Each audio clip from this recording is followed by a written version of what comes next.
It's my host. I've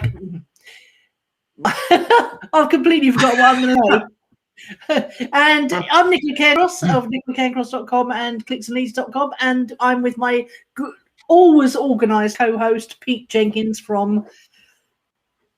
Got out my head again. Gamification Plus.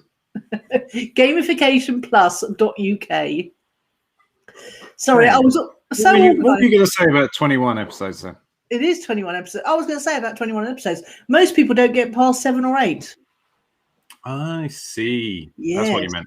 Yes, but and I came in, I was presented with a list of things that I had to reconnect to at the last minute. So I love it when they throw things like that at you. But then perhaps I should have been here 10 minutes earlier. That would have been good. Jess, say hello to Jess in the background. Hello. So what have you been up to this week? Take the heat off me for a minute. Take the heat off you for a moment. Well, I mean, it's been an exciting week. Oh, Jess has moved in with me. That's congratulations. Yes. What was that? I said congratulations. Thank you. So that's been good. So and now there's lots of feminine and colourful touches around the flat. It feels much more homely. Much nicer place to be in lockdown now. Yes. Well, it generally would be having some lovely company that you enjoy. Indeed. Anyone I move in with doesn't get any feminine touches. So I'm not very good with interior. Now there are plants. I had one plant, but I wasn't very good at keeping it alive. No. So. Yeah. Sometimes some women are good with plants. What else is there going on? There's a lot more stuff in the bathroom, I bet. I'm quite lucky in that respect. 2 bathrooms. Oh yes, that's always good. Which is good. What else? Gosh, I mean that was a key thing. I got some new hiking boots. Tested them out. They survived the mud, so that's good. Okay. That adds a few more possible walks to the range of ones locally, because I think there's only about 3 that I can do without mud. Oh well, I've got a bit of a saga with my walking machine. I don't know if you. It was missing a bit, wasn't it? Yes, it's still missing a bit, and it's ongoing with Joseph from Amazon, who I finally got through to and is doing his best to contact the company. And then I didn't hear. He said he was going to email me on Monday. He's going to pass it over to a colleague, and then they were going to email me. And I didn't hear from anyone by Wednesday. So I went through and spoke to a female who didn't have any record of our previous conversations or what was going to be happening or whatever. Always helpful. Yes, and so I got a bit exasperated, and she said, "Well, we'll give you a refund." I said, "Well, I don't really want a refund because I still have the thing sitting in my bedroom, unable to be used." But then I thought, "Oh, hang on! If she gives me a refund, I can go and get the part from the company concerned." So I contacted the company concerned, and then I got a phone call from Joseph at Amazon saying the refund's in progress, but he's going to contact the company concerned, and then they'll send it to me and all this stuff. And I just thought, oh, all right then. So, because what I don't want is 2 bloody running machines in my bedroom. That's what I don't want. You can hop from one to the other. Yeah. Do it in relay. One leg on each one. Yeah. Adds to the skill level. Level up. So, So what else have you been up to? What have you done work-wise? Work-wise? Now I struggle to remember, but I feel like I've been pretty busy. I attended a webinar yesterday on the games industry, on cloud gaming particularly, which was quite interesting. Brought me up to speed a bit. Uh-huh. I've spent my morning giving a client feedback on how to make their employee survey more gamified, more engaging, more effective, which is good. But I haven't hit send on the email, and I can see that just as I've started gone live with you, I can see they've chased me up for that. Oh dear, you should have that window closed. I have to maximize my screen so I don't get distracted by anything else. Yeah. Gosh. Yeah. I mean, it's just been pretty busy. I had Lana all day yesterday. It was good fun. Doing a bit of homeschooling, bit of PE. Oh. Which involves a lot of mess in indoors PE. Cushions all over the place. I can imagine. I would have been absolutely horrendous at homeschooling. I don't know how you're doing it. Well, badly, obviously. Most parents are probably. Doing some rather than none is fine, I think. Yes. English homework was hard yesterday, but she had to write a poem about chocolate. Okay. But I did ask her to edit it before she sent it in, because one line at one point was, chocolate makes me really happy, so much so I wet my nappy. I guess she was struggling to find rhyming words with happy. For happy, yeah. Poems are quite tricky, and they don't teach it very well at school. I learnt more about it from a poetry workshop in Greece. I quite enjoyed it. And I wrote several different kinds of poems after that. I did a sonnet, which is supposed to be a love poem, but I wrote it to my cleaner. I could share them with you, if you like. My cleaner couldn't make it this week. Oh, no. Really? Why? Not ill, I hope. Injured leg. So, God. Yeah. Well, I hope she's better for my Monday on Monday. How very selfish of you. What about my house? Sharing a cleaner, it's hilarious. So I've had quite an interesting week, apart from chasing down the running machine part. I've created a product which involves quite a bit of work, actually, just to create a product, because obviously you have to set up the opt-in, then you have to set up the emails, then you have to set up the thing that goes out to give them the link to the page with the discount coupon. And then, because I can't do anything by halves, you see, I can't. Once you get to a certain level of automation, you have to just do it all properly, which drives me mad that I force myself to do it properly. So is this the how to build an online course product? Yes. How to turn your expertise into a profitable online course. So I've been through it. I've edited it all out. And yeah, I think, I'm ready to give it a go, see what it does. But it's really just a sort of what they call a tripwire product, to try and weed out the people who are tire kicking for freebies, and people who are willing to put their hands in their pockets for a course. And I used Thrive Architect pre-made templates for my pages, and they look rather smart, I think. Oh, do they? Yes. Well, God knows what they look like on a mobile. I haven't checked that yet, but that's one of the things I'll have to do, because most people are on mobiles now. So I'm looking forward to getting that email out and then putting it into the sequence, because I've been doing quite a lot of work. I've come around to thinking that as most people come off Facebook and Twitter, and, well, there's a lot of people come off Facebook and Twitter, I think, and go into using Telegram more and more, I'm seeing.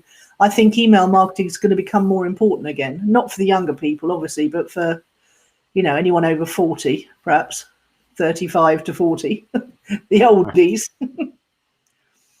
So I've been sprucing up all my email systems and making sure they've got the right links at the bottom, and people are being directed through them in a coherent fashion. I've also started writing my life story as part of my. It'll take a while, and every day a bit longer. Sorry. And every day it's a bit longer. Yes, exactly. Well, I started to do it as a series of emails for my follow-up sequence, and I thought I could just share a bit about my journey and what I've learned along the way, and that'll help people get to know me, which will help them get to trust me, which will help them buy things from me, hopefully. Although I've only got 2 things for sale: the course and my academy. Well, so, more than some people have, isn't it? I can't just echo, Pete. Yes. You getting an echo? Yes. I can't just. I think we've got a bit of a delay. Are you getting an echo? No, not particularly. Okay. Why did you bring that question then? I think I asked something different. But don't worry. Oh. Don't tell me my deafness is stepping in again. Phoebe says I'm always answering questions not been asked. So shall we crack on to our topic of the day then? Yes. What is our topic of the day? It's about value.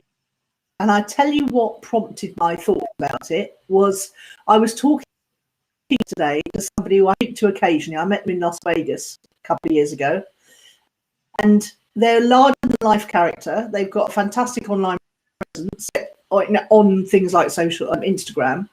They've got a very colourful brand. They've got fantasy, but they have been out of the internet marketing game for about 4 or 5 years. They've basically been working purely on referral because they are such a top-level expert in their field. And what they're finding now, though, is that isn't enough. They've got big gaps in their area, as our country, which is not great when you're feeling a bit vulnerable. And so they kept popping up, and I kept sort of saying, "What have you tried this and have you tried that?" And they just didn't really seem to want to engage with building a funnel of any kind. Now they're popped up on Clubhouse, lots of inquiries because their contributions are so strong. They don't have any funnel to send people to experience the value they can give. They're trying to jump straight to the. Oh, that's my traditional technique that goes wrong. Yes, it did remind me of someone I know, I must say. But nowadays, but it's when you I still have that gap. When you've got all the. Say again. I do still have that gap, but sometimes it just works. At the moment, referrals and new leads are plenty. So. Yes, which is great. But they had, because they were stuck in a different country when COVID hit, they had quite a few issues around just surviving in that country, you know, in terms of finding somewhere to dealing with the lockdowns, which were a lot more draconian than ours even. So they were really concentrating on that, really noticed that their flow of referrals and leads had dried up. They don't have any lead capture process, so they had nothing. You know, there's a whole sort of space of time, isn't there, between when someone hears about you to when they sign up to a client. And she's trying to flog a high ticket course just from people who contact her on in her DMs. And she's come back to me now and said, that didn't work. What can I do?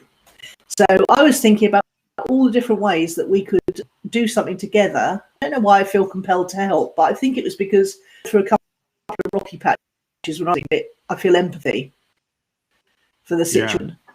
Somehow it's worse when you're not at home. And so anyway, we're going to have tomorrow and have a talk about how she absolutely bare minimum work in terms of technical stuff, because I get the impression she's not very technical apart from her own specialty. So I was just thinking about the different ways that she could give value to people and get people to flow through a sort of funnel, a minimal funnel, without having to set up things like auto sequences and stuff like that. And it led me on to thinking about how all the purchases I've made, and I've made some big ones recently in training, how they've all after the person has given me lots of value over often several years. And I thought it might be an interesting conversation to have. You know, what is value to you? People. What do you mean? Yeah, I mean, you've mentioned this before. You quite like getting loads of value, and then you feel compelled to buy and join memberships and put money to reward them, don't you? Yeah. But I think there's a lot of people out there who are perfectly happy to take value. Yeah. Well, that's why it's so important. You're going to give you lots of value, that you have to set it up to be automated for you, so that you can give value effortlessly based on things that you've done in the past that you're leveraging now. And that is so powerful, because the law of reciprocity in Robert Cialdini, have you ever read that book? Yeah, is it definitely true. Influence? Well, there's different. He's got a few, hasn't he? But and they've proved if you can get people to take micro actions along the way, they're much more likely at the end of that sequence of micro actions. And if you can give fantastic value at every stage of that sequence, then especially if it's not hard work for you to do it, it's all set up. So, you know, she could be sending people to a hidden YouTube video that is a webinar of her coaching someone through how to get started with working with her, for example. I've got loads of ideas. The question is she going to take any action? That's I have to hold myself back from so enthusiastic about someone's marketing, but I have to make them jump through a few hoops. Yeah. So what's value? What does the word value mean to you, and how do you give value before people become? And how do you feel about people giving you value before you buy? Well, I appreciate it, and I would say I definitely reward. Maybe not always in a big way, because you've always got other calls on your money. But yeah, I mean, my approach to selling has always been to give value. I do it through webinars and speaking at conferences in the first instance, sharing useful information online. So this is my main use of social media historically, has been sharing interesting and useful bits about what we do. And now one of my key ways of sharing value is actually utilizing my knowledge and my contacts and turning that into a conference and then sharing the results of that. And I quite like the fact that I interview key people every month and share their value as well. So, I mean, they really appreciate it, actually, because I put the effort into reading their book or their publications and asking better questions, drawing out the value of their work and sharing that to my audience and a wider audience. I mean, I like this way of, I guess it's sharing value from two parties. Is it more powerful? Yeah. It's incredible. And it's so, the thing I love about it, it's so effortless almost to do it, isn't it? You know, talking for an hour to someone you're interested in, it's not exactly hard work, is it? It's not, although I do have to read the book first. That's true. So I think I mean, I sort of know the answer, but are you planning to set up, because the thing that happens is people get very excited and it's getting lots of value and recording that value, which we do now. Then you've got to not let it all slip away into the hole of not being used again, where the automation comes, people come into your mailing list, they go through emails that sends them to watch certain things, and you can track what things people watch as well, so you can see what your new subscriber is most interested in, which makes it much easier to target sales offers to them later. Was that you receiving an automated? Yes, it was. Funny enough. So that's something to watch out for, but it is so easy to do it, and yet so few people do, Pete. It might be easy, but you still have to think about it, and you have to think about which bit of content is. I'm rubbish at doing those follow-up sequences because I create the bit of value and I share it, and then I assume people can find it. Yeah, that's the end of it. Yeah, that's pretty much the end of it. The closest I've got to what you like is with video content, because I think it's so powerful. I've invested in this service we've talked about before to turn it into clippings and then share that over a long period across different channels. So that, I would say, is pretty close to automating, but it's still not customizing or personalizing what gets sent to a particular person. Yeah, well, I think that's the upper level of that is the upper levels of the automation process. I mean, what you should have really is a series of little opt-in, certain one-off things, and then people get the email that sends out the link to the thing they just opted in for, and then everybody after that goes into a main follow-up sequence, which for about ideally every 3 days they get something of value that you've created in the past, and every time you get something new, you just add it on to the end of that email sequence, so that everybody who's been through the part gets it, and then anyone final later gets it. Effortlessly reminds people about you with something of value, and it just works like gangbusters still after all this time. I was sort of nearly giving up on it because I was thinking email dying, but I don't think it is now. I think it's making a comeback now.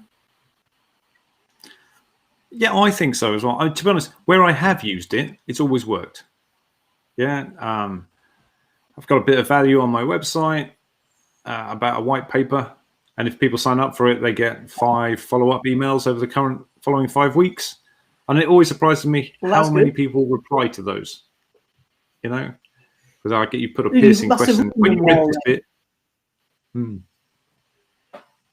Because if you've written them so that people feel they can reply to them, then they feel they're replying to you. Then that's good. That's brilliant. And that's another way to give value, isn't it? To bother to personalize things just in the tone of your words and the way you write things. Yeah, definitely. Yeah. So you really do. You definitely do it, and I think a little bit more automation would be great. And I was just struck anew that so many don't want to. You know, people who've had it easy, had sales easy in the past, and now they're up against hundreds of people all working. Well, hundreds of thousands of people all working from home, who have got the time to put these things into place, and people don't realise how important it is to do. Yeah, that's very true. What about things like discount vouchers and things like that, and bonuses? And do you like being offered bonuses when you buy something, or do you find it overwhelming? I don't find it overwhelming. I just, if I'm buying something, I tend to want the thing I want. I'm not worried about extras and bonuses and add-ons. I mean, I will always look at them because, you know, they're putting them in front of you. I'm doing a talk in a few weeks.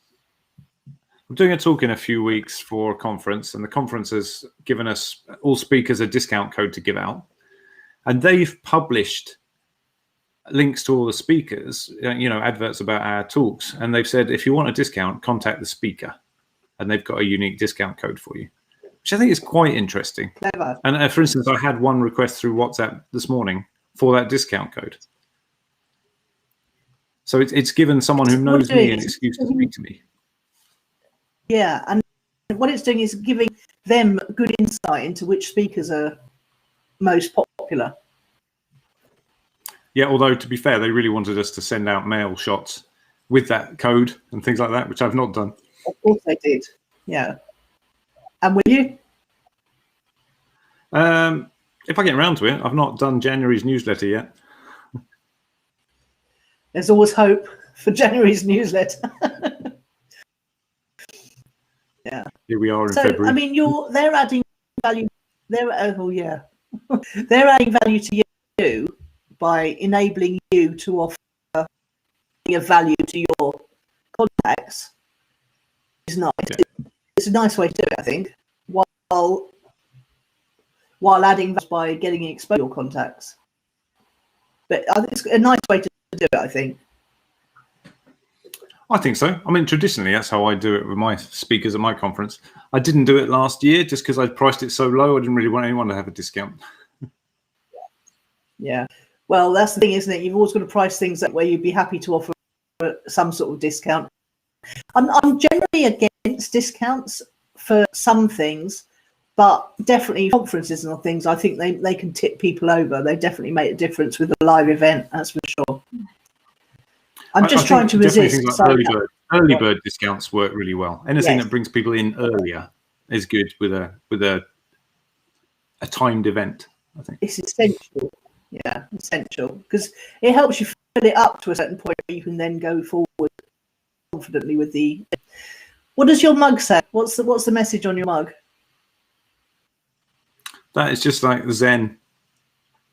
It takes me back. Like, this is a mug that's lasted a long time. It says Zen Internet, which I was a reseller for, I don't know, 15 years ago, something like that. Just the very word makes you feel calmer. Mm-hmm. Herbal tea, I expect, from a Zen mug. Actually, it's decaf coffee, but hey. Okay. So, yes, early bird discounts, definitely. How else can we add value? I do like adding 1 or 2 bonuses to things. I don't want to overwhelm people, and I hate it when you get great long lists of bonuses that you feel you then have to get value from what you've bought. The value should be inherent in the thing you're buying, shouldn't it? And the bonuses should be a nice extra. Value is also about sometimes making life easier for someone, doing something for them, as opposed to just giving them more and more information. I've noticed with my consulting clients at the moment, really what they're after is someone to do more of the thinking for them. You know, it's not just get advice and feedback, but can you do more of it? That would be the value, please. And how do you feel about that? Well, it depends what they're paying. Well, exactly. Yes. You've got to charge differently, haven't you? You've got to watch out for it. Two levels of charge. Yeah. So something popped into my head then. It's gone away again. I'm not having a good day today with the memory stuff.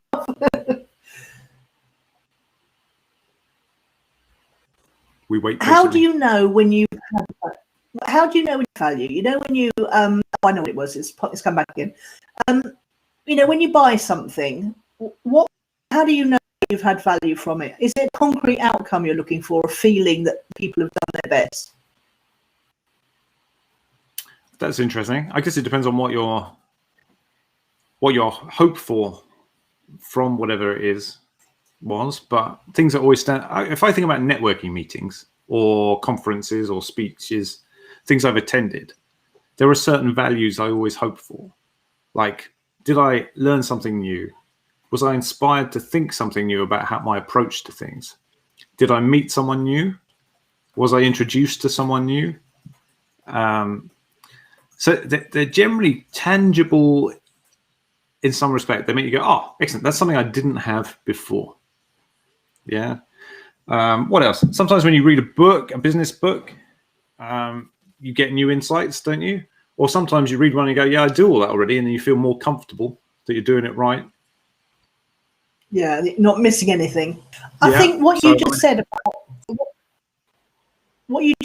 is really gold for people watching or listening. Is, you know, can you just run through that again? So if you go to a networking event or a conference, and you're going to learn new stuff, aren't you? But there are other intangibles that you're looking for. Yeah, I think so. So if you go looking for multiple outcomes, you should get one or two of them at least. So I mean, and when I'm delivering a talk, I try and deliver all of these if possible. But they are things like, did I learn something new? Was I inspired to think about my own business or something I do, my life in a new way? Did I meet someone new? Am I introduced to someone new? Have I potentially got a new product? You know, that sort of thing. And have I experienced something is also quite an interesting one. So, for instance, if I'm running a talk, I will try and put in an interactive exercise where people will learn something new, but also meet and chat to their neighbor. And then they should get at least 2 wins from my talk. Yeah. Which helps it stand out from the others as well. Yeah, it's like I always tack on a support group of some kind, even if it's a limited time support group, because I think that people get so much value from working through something together and sharing their challenges as they go, how they handle them. Because one of my biggest challenges in what I do is getting people to take action. And people are much more likely to take action if they're working through things at the same time as other people. So that's why the challenge is quite good, because it brings customers into my business at the same time. And as long as that's a manageable amount of people, that's really good, because they're all at the same, they all turn up to the calls on the Thursday. They all, a sort of work program at the same pace and can share tips and knowledge and resources. And it just adds a lot of value to my product. And I enjoy seeing them doing it as well. It'd be gratifying when people speak with each other. So another thing to think about is everything you're doing where you think you're adding value, are you getting more outcomes from it? Also for yourself as well as your customers. So, I mean, let's take this podcast as an example. Okay. When we're discussing all these different elements or different approaches to business, it's always helping me reflect on how I'm doing business and are there things I can improve at the same time. And hopefully we're also sharing these ideas so other people can benefit from them. And so there's a double win there, isn't there? Yeah. I've started adding podcast episodes and links to my thank you pages. When people sign up for stuff, they see various episodes they can click through on, because they have to wait often up to 15 minutes for the email to come with the link to the thing they've just opted in for or bought. So I might as well promote the podcast on the thank you pages I've discovered. Because I do think we're creating some really useful content. The only issue we have is that it's so diffused that it's really difficult to see the total number of typical, always complaining about this with posits, tracking the analytics is nearly impossible. Because it's coming from so many different platforms. Yeah, and because we broadcast live as well, so people watch it live, and then that goes into the live stream analytics, but it doesn't go into the numbers of people who've actually watched us and everything. But this is but I love podcasting as a way of adding value. I think that it's such an enjoyable thing. We probably talk regularly anyway. We might share our musings and add value to people who are listening or watching. And then, of course, it goes on to YouTube, and it goes on to the audio, and then it goes on to everywhere, including Amazon Audio now. So we're reaching people and giving value without even knowing that we're doing it. He says, taking a swig. That's it. I'm done with my coffee now. It's fine. Yeah. So are we done with the topic of giving value? Or the other thing that popped into my head a minute ago was about when people bother to design user interfaces. So, for example, the Restream interface is pretty easy to use. The Clubhouse interface is really, really good. I enjoy that a lot, using it. So, people bothering to do the intangible things that make something more enjoyable to use is adding value, isn't it?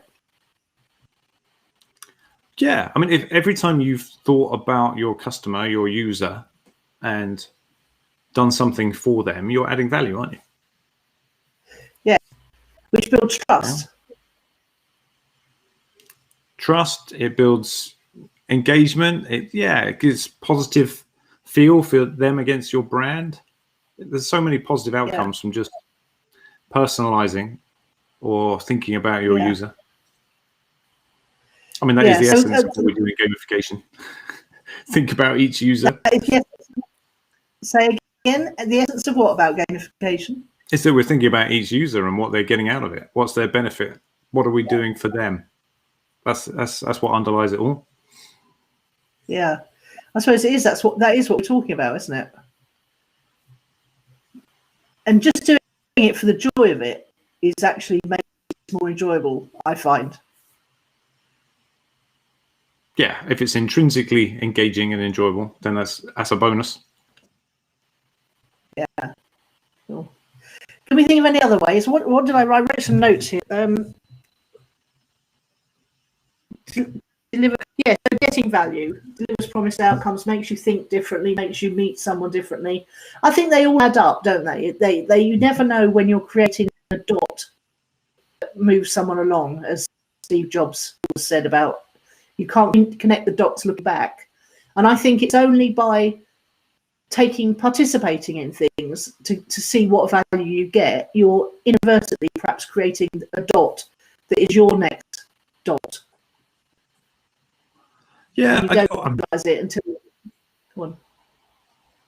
There are some people who specialize in just giving one type of value, aren't they, as well? I'm thinking now of like connectors. There are people who've managed to make careers out of just connecting other people together. And that's the value they really have. Really hard thing to monetize. Yeah, but some people are naturally good at it. Yeah. To be fair, I used to do a lot of that, and it's quite hard to monetize. Yeah. Because people strike deal and then make lots and lots of money, and you think, I introduced those. You have to be able to do it for the love of it and not accept. Although there are joint venture brokers, aren't there? The people who actually go out and seek a joint venture partner for the thing you do. I know a couple of those. It's hard to monetize it. Mm-hmm. The closest you get in that respect, I think, is like affiliate marketing or introducer agreements, stuff like that. Yeah. But it does. There's a risk then that you're not necessarily introducing the right person to the right person, because how do you make sure? Go on. I do it occasionally. Wicked delay. What was that? You broke up a bit on that one. We've got a wicked delay today, haven't we? We're struggling a bit with the. What were you saying? No idea. Hang on. I was thinking about. I was thinking about introducer agreements. I do it sometimes, but I'm always trying to point people at exactly the right answer. But I can think of an occasion in the last couple of months where I referred someone who came to me, and it was something I wouldn't do myself, not my area of expertise, but I referred them to 3 other businesses I thought would be a good fit for different reasons. 2 of those I've got introducer agreements with, but the other one, nothing. But I still included them in the mix because it might be the right answer. Yeah. Yeah. So and there's that's a chance that adding value, isn't it? Yeah. And that's adding value out of your own integrity, because it gives you to do it. Well, it gives you a sense that you're doing the right thing for the customer. Yeah, I agree. But there's a moment when they come back, and it'll be the one where I don't get an introducer's commission, I'm sure. Yes, bound to be. You have to rise above it. Yes, absolutely. Cool. So what are you looking forward to this week? This week, I've got 7 hours of screen time tomorrow delivering different talks and workshops. So I'm looking forward to a rest at the end of tomorrow for the weekend. Yes. I've got my daughter this weekend, so that's a really good break from work, I guess. And it'll be the first time that I've had Lana and Jess here for the whole weekend. So it'll be quite interesting and should be good fun. Yeah.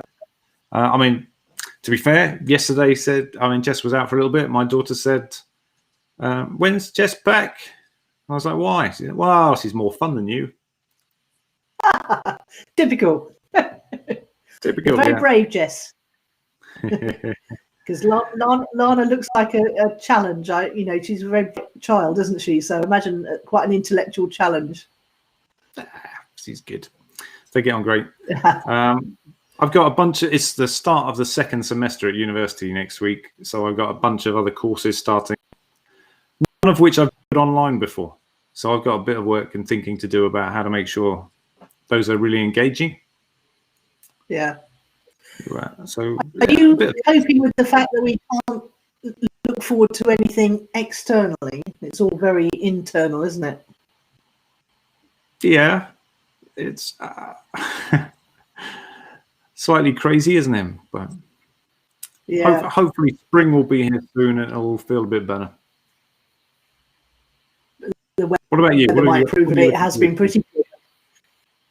Well, I'm looking forward to sending out the email with my my new product on, just to see if anyone bites.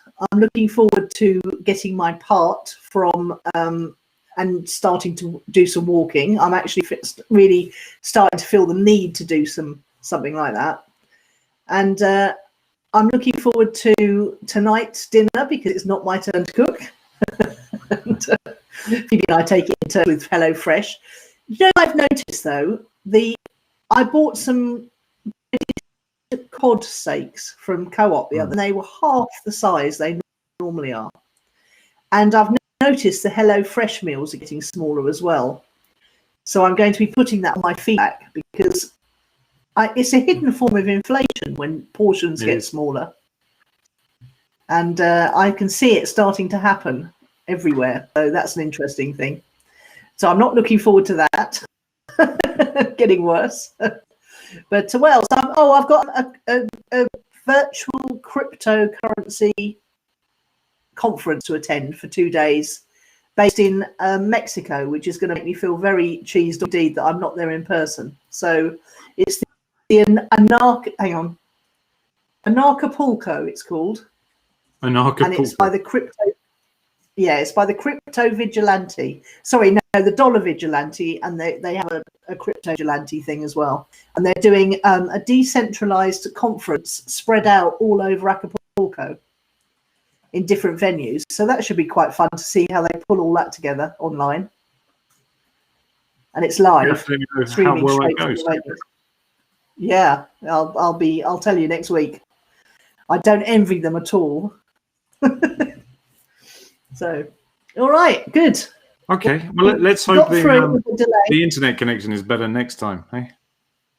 Yes, it's been a bit of a struggle, hasn't it? But we got there. Episode 21, nailed. See you later, Pete. Bye, everyone.